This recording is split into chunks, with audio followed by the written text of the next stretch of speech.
পূর্বস্থলীতে বিজেপির পরিবর্তন যাত্রাকে ঘিরে উন্মাদনা, তবে কর্মীদের জন্য জল টিফিন না থাকায় ক্ষোভ।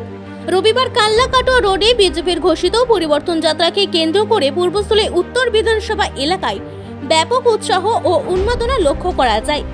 নির্ধারিত সময়ের প্রায় 1.5 ঘন্টা দেরিতে রথ পৌঁছলেও প্রখর রোদ উপেক্ষা করে হাজার হাজার বিজেপি কর্মী ও সমর্থক রাস্তায় দাঁড়িয়ে অপেক্ষা করেন।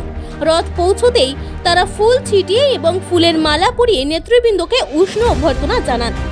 রবিবার দুপুর প্রায় 12টা নাগাদ কাটোয়া ঘোষেশ্বর হাট এলাকা থেকে পরিবর্তন যাত্রা রওনা দেয়। রথে উপস্থিত ছিলেন কেন্দ্রীয় মন্ত্রী সুকান্ত মজুমদার, রাজ্য কিষাণ মোর্চার সভাপতি রাজীব ভৌমিক, কাটোয়া সাংগঠনিক জেলা সভানেত্রী স্মৃতিকণা বসু সহ অন্যান্য নেতৃবৃন্দ। পূর্বস্থলী উত্তর বিধানসভা কেন্দ্রের প্রবেশদ্বার নমাথা মোড়ে রথ পৌঁছালে নেতৃবৃন্দকে ফুলের মালা পরিয়ে স্বাগত জানান সুজিত হালদার, দেবব্রত মণ্ডল, দীপঙ্কর পাল, সুব্রত রাউত প্রমুখ। এরপর ছাতনী মোড় হয়ে কালিকাতলা বাজারে একটি জনসভা করেন সুকান্ত মজুমদার। সভা শেষে সেখান থেকে পারুলিয়া বাজার বিদ্যানগর হয়ে পরিবর্তন যাত্রা কানলার উদ্দেশ্যে রওনা দেয়। তবে এই কর্মসূচিকে ঘিরে কিছু কর্মী সমর্থকদের মধ্যে ক্ষোভ প্রকাশ পেয়েছে। অভিযোগ, সকাল প্রায় 11টা থেকে রথ দেখার আশায় রাস্তার ধারে অপেক্ষা করছিলেন বহু কর্মী সমর্থক, কিন্তু দীর্ঘ 3 ঘন্টা অপেক্ষা করেও তাদের জন্য পানীয় জল বা সামান্য টিফিনের কোনো ব্যবস্থা করা হয়নি। কিছু কর্মীর দাবি, বিষয়টি হয়তো কেন্দ্রীয় নেতৃত্বের অজানা।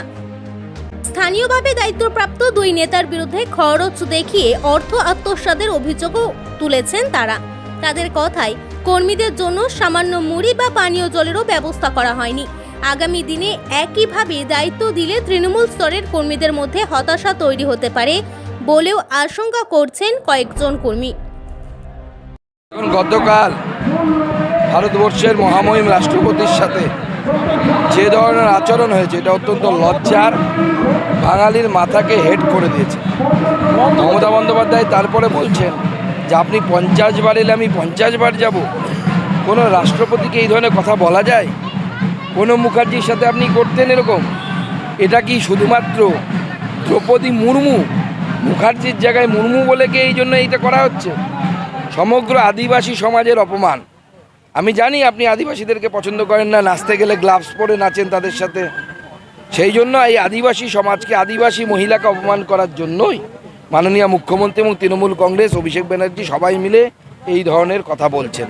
এটা যদি মুর্মুর জায়গায় মুখার্জি হতো, ব্যানার্জি হতো, চ্যাটার্জি হতো বা অন্য কেউ হতো, মজুমদারই হতো, তাহলে পরে তৃণমূল কংগ্রেস এরকম করতো না। শুধুমাত্র আদিবাসী বলে আদিবাসীদের একটাই দোষ, তারা বিজেপিকে ভোট দেয়। না, হোম মিনিস্ট্রি থেকে হয়েছে, কারণ এটা প্রোটোকলের মধ্যে পড়ে। দেখুন, রাষ্ট্রপতি হচ্ছে ভারতবর্ষের সাংবিধানিক সবথেকে সর্বোচ্চ বড় পদ। সেই পদে যিনি আসীন আছেন, তাকে যদি এইভাবে অপমানিত করা হয়, তার মিটিংয়ের জায়গা দেয়া না হয়, হোম মিনিস্ট্রি তো শুধু কোয়ারি করেছে, শুধু তা এইটুকুই। অন্য দেশ হলে মুখ্যমন্ত্রী অ্যারেস্ট হয়ে যেত, গ্রেপ্তার হয়ে যেত।